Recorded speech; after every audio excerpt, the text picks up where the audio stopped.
আমার বাড়িতে একটি কাঁঠাল গাছ আছে, কাঁঠাল হয়েছিল 3-4টা। আমি একটা ওইখান থেকে ইঁচড় আমি কেটে নিচ্ছি। কেটে নিয়ে আমি এবার কিছুক্ষণের জন্য মাটিতে রেখে দিচ্ছি যাতে আঠাটা বেরিয়ে যায়। এবার আমি একটা বটিতে তেল মাখিয়ে, হাতে তেল মাখিয়ে সুন্দর করে ইঁচড়টা আমি কেটে নেব একটু বড় বড় করে, কেন এটা ইঁচড়ের ডালনা হয় বলে একটু বড় বড় করে কেটে নিয়েছি। সর্ষের তেল লাগবে, নুন লাগবে, পেঁয়াজ রেখেছি, আলু, ডুমো করা ইঁচড়গুলো রয়েছে, হলুদ, লঙ্কার গুঁড়ো, আদা রসুন বাটা, জিরে ধনের গুঁড়ো, টমেটো কুচি আর 3 রকম গরম মশলা, তেজপাতা। এবার কড়াইতে আমি তেল দিয়ে দিলাম, দিয়ে এবার আমি আলুগুলো আগে আমি ভেজে নিচ্ছি। একটু আলুর সাইজটা একটু বড় বড় করে কেটে নিয়েছি। ইঁচড় তো সবাই খেয়েছেন চিংড়ি মাছ দিয়ে, কিন্তু এইভাবে খেয়ে দেখবেন, চিংড়ি মাছ না দিলেও খুব সুন্দর হয় খেতে। এবার আমি একটু হলুদ দিয়ে দিয়েছি, দিয়ে একটু নুন দিয়ে দিয়েছি, দিয়ে আমি এবার এগুলোকে এক এক করে ভেজে নিচ্ছি। সব ভাজা হয়ে গেছে, এবার আমি তুলে নিলাম। এই রান্নাটা আমার মায়ের কাছ থেকেই জানা। আমার মা ছোটোবেলায় যখন ছিলাম তখন আমার মা এইভাবেই ইঁচড়টা রান্না করতো। এইবার আমি ইঁচড় সিদ্ধ করে রেখেছি, সিদ্ধ করে এবার আমি ইঁচড়টাকেও ভেজে নেব। খুব বেশি ভাজবো না, একটু হালকা হালকা করেই আমি ভাজবো। এটাও আমি নুন হলুদ দিয়ে আমি সিদ্ধ করে নিয়েছিলাম। এবার আমি একটু হলুদ দেবো,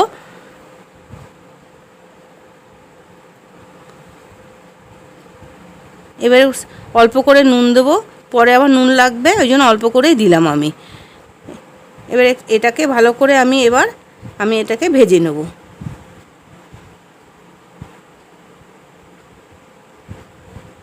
ইঁচড় অনেকভাবেই রান্না করে খাওয়া যায়।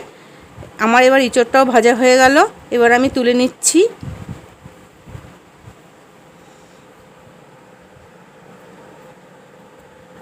ইঁচড় অনেকভাবে রান্না করা যায়, যেরকম চপ করা যায়, ইঁচড়ের চাটনি করা যায়, অনেক কিছু করা যায়। চিংড়ি মাছ দিয়ে রান্না করা যায়, ইঁচড়ের ধোকাও রান্না করা যায়। তা আমি এইটাই করছি, তারপর আমি সব এক এক করে আপনাদের ইঁচড়ের রেসিপিগুলো সব দেখাবো। আমার সব এবার তোলা হয়ে গেল। এবার আমি কড়াইতে তেল দেব, তেল দিয়ে এক এক করে মশলাগুলো আমি দেব।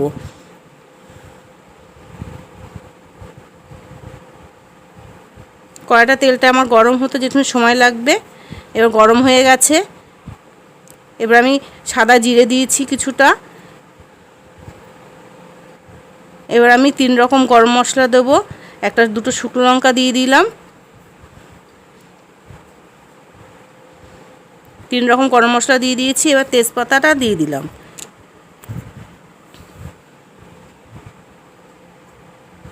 একটু এটা ভাজা ভাজা হয়ে গেলে এবার আমি পেঁয়াজ কুচিটা দিয়ে দিচ্ছি। আমি 2টো মাঝারি সাইজের পেঁয়াজ দিয়েছি, যেহেতু চিংড়ি মাছ দেওয়া নাই এই জন্য একটুখানি পেঁয়াজটা বেশি দিলে টেস্ট হবে। আর এটা কচি ইঁচড়েই খুব ভালো হয়, দানা হয়ে গেলে কিন্তু এটা আবার ভালো হয় না। এবার আমি রসুন বাটাটা আমি দিয়ে দিলাম।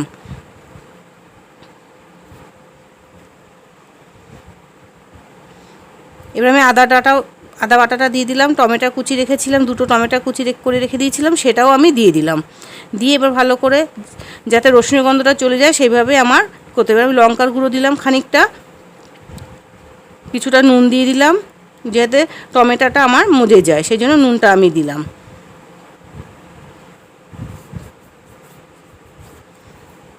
এবার আমার জিরে বাটা আর ধনে বাটা ছিল সেটা আমি দিয়ে দিচ্ছি। দিয়ে এবার একটু ভালো করে এটা কষিয়ে নেব যাতে কাঁচা মশলার গন্ধটা আমার না থাকে। এবার লাল লঙ্কার গুঁড়ো দিলাম আর এমনি লঙ্কার গুঁড়ো দিয়ে দিলাম। মশলাটা যত কষাবেন ততই কিন্তু রান্নাটা ভালো হবে। এবার আমি প্রথম আলুটা দিয়ে দিচ্ছি, দিয়ে নাড়া দিচ্ছি ভালো করে।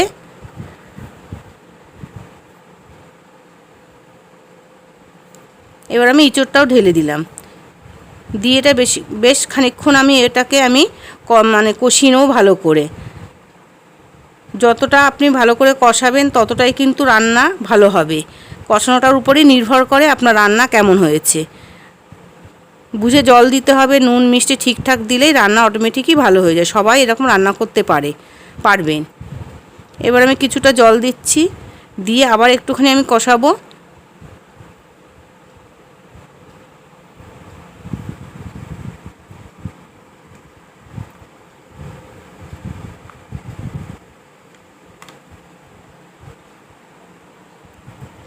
কষিয়ে নিয়ে তারপরে আমি আবার কিছুটা জল দিয়ে দেবো। দেখুন আমার কষানো প্রায় হয়ে আসছে। দেখুন দেখতেও কত সুন্দর, আপনারা বিশ্বাস করবেন না, এই ইঁচড় এইভাবে রান্না করলে খেয়ে দেখবেন যে কি টেস্ট, চিংড়ি মাছও লাগবে না। এবার আমি জল দিয়ে দিলাম। সবসময় মনে রাখবেন ইঁচড় থেকে আলুটার পরিমাণটা যদি বেশি হয় তাহলে ইঁচড়ের টেস্ট বেশি ভালো হয়। এবার জল দিয়ে আমি এবার নুন মিষ্টি যতটা লাগবে পরিমাণ আমি সব দিয়ে দেবো এক এক করে। দিয়ে ফুটা হয়ে গেলে এবার চিনিটা দিয়ে দিলাম।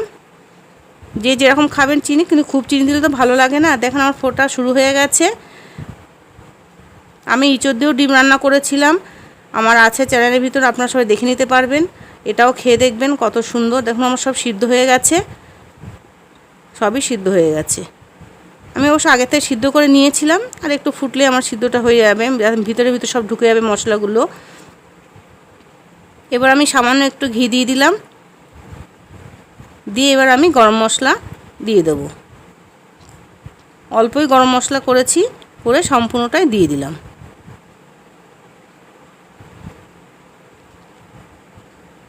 আপনার মাংস লাগবে না, এটা খেলে মনে হবে যে মাংসই খাচ্ছি, কিন্তু ইঁচড়টা আপনার কুটতে হবে বড় বড় করে। আমি আরও বড় কুটতে পারতাম, কুটলাম না, একটু মাঝারি সাইজের কাটলাম। দেখুন দেখতেও কত সুন্দর, রঙটাও হয়েছে খুব সুন্দর রঙ। আর আমার ইঁচড়টা এত ভালো, গাছের ইঁচড়টা মানে পুরো মোমের মতন সিদ্ধ হয়ে যায়। দেখুন কত সুন্দর হয়েছে। আপনারা তো খাওয়াতে পারলাম না, খেয়ে খাওয়াতে পারলে বুঝতে পারতেন কত সুন্দর। আমার ডিশে ঢালা হয়ে গেল।